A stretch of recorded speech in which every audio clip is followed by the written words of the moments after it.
Guys, please make sure to stay until the end. We're going to talk about common mistake people make that can actually cost you thousands of dollars for parts, tools, diagnostics that you may not actually need. Stay with us, we'll explain what it is.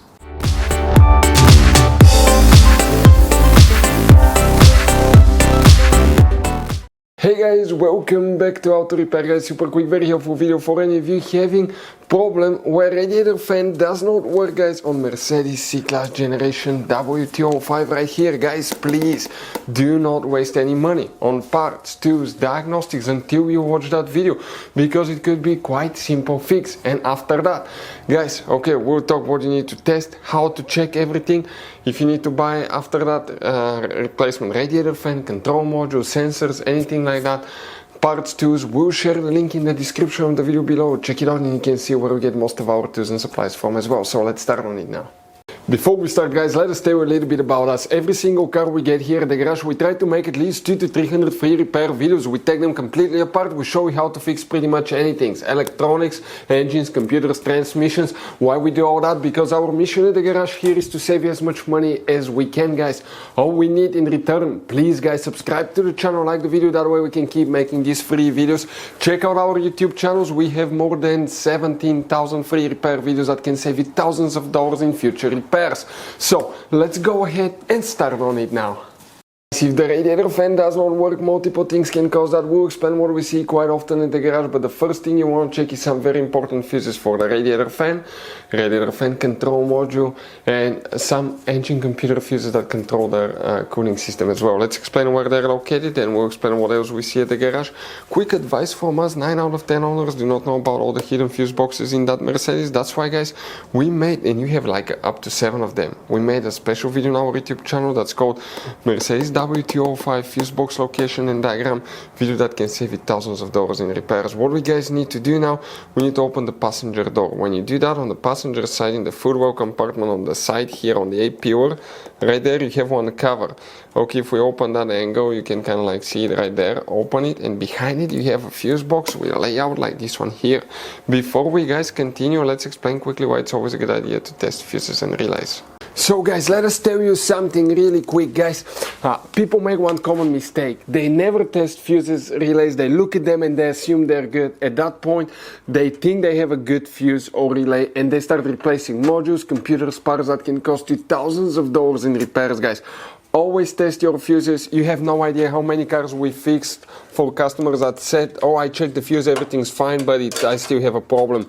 Now, some fuses are super hard to see if they're burnt or not. Some of them will be really easily accessible. You can clearly see them, but there will be fuses that are not see-through, fuses that may look like they're not burned, but they're actually burned. And often, guys, you can actually even test these fuses. Okay, let me show you now without even removing them. But it's very important to know how to test different fuses and relays, and if you want to see how to do that guys, we're going to put that link to a video in the description of the video below, how to test fuse, how to test a relay. Always check that. I want to emphasize that enough because it could be a really simple fix. So guys, what we have here now, multiple fuses, relays will need to be checked. First, we're going to start by checking guys fuse number 315. That fuse right here, very important fuse. Then we need to guys, okay, what we need to do, go ahead and open guys the hood. Once you open the hood, we'll be working 2 fuse boxes. The first one is on the right side under that cover, that's on the driver's side. In order to get to the fuse box, which is right here, you can see it guys. You have that turning knob, turn it 90 degrees counterclockwise, while in the back, lift it up. And underneath you're going to find a fuse box with a black cover. You remove the 2 bolts with a Torx tool. When you open it, you have that layout here. Specifically here guys, we need to check. You may have fuse number 122. Some of you may or may not have this one. 126, it's very important fuse right here. Relay G right here guys. Excuse me, relay G. Relay J. Okay, here you will have 2 relays, O and J. Right here you have one relay that you will need to check as well. It's under that cover, a little bitty integrated relay as well guys.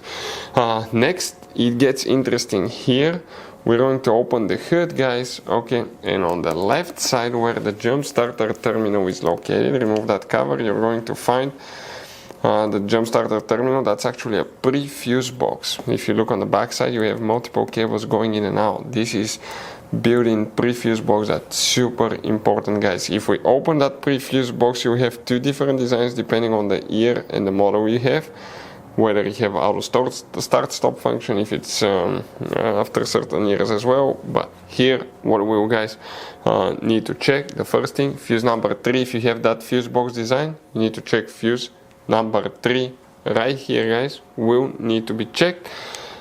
Then, okay, let me show you.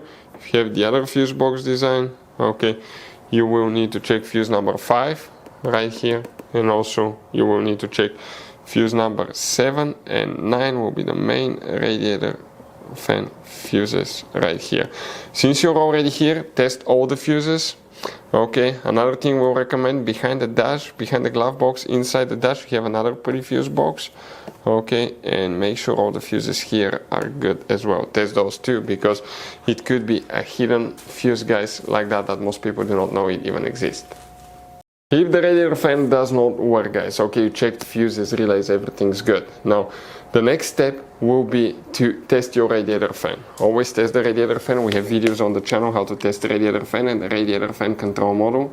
Check the wiring harness, make sure it's not loose, it's not corroded. We've seen where, okay, people replaced the fan or worked on the car and they didn't push the wire all the way in, hit the big bump and it comes off. Next, test the radiator fan control module. This is the computer for the fan, and that has the different speeds. You may have up to 10 speeds on some cars. After that, coolant temperature sensor. Test your coolant temperature sensor and check the wiring harness for the coolant temperature sensor. Coolant temperature sensor that does not work or it's unplugged, it can cause the fan not to work correctly too. Another thing, check the signal wire from the engine computer to the fan. We've seen it's a little bitty wire, signal wire, and we've seen that one break sometimes if people worked on the car after engine replacements, anything like that. We had a problem like that and we had to run a new wire because it was internally broken.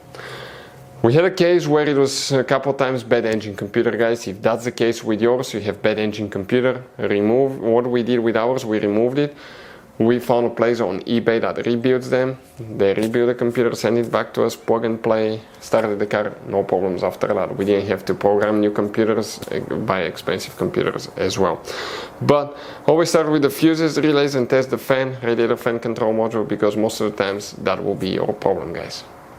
Guys, quick advice. Now, that generation Mercedes, it has all kinds of different fuses and relays. I want to show you some of them. Those are super special ones as well, guys. And those pre-fuse boxes as well. Check it out. You will have a great variety of fuses, relays. So, by the way, if you guys want to buy any replacement parts, tools, fuses, we recommend to keep some spare ones in the glove box for a peace of mind. We're going to share the information in the description of the video below so you can see where you can get them from and you can see where we get most of our tools and supplies from as well. Thank you guys for watching and see you next time.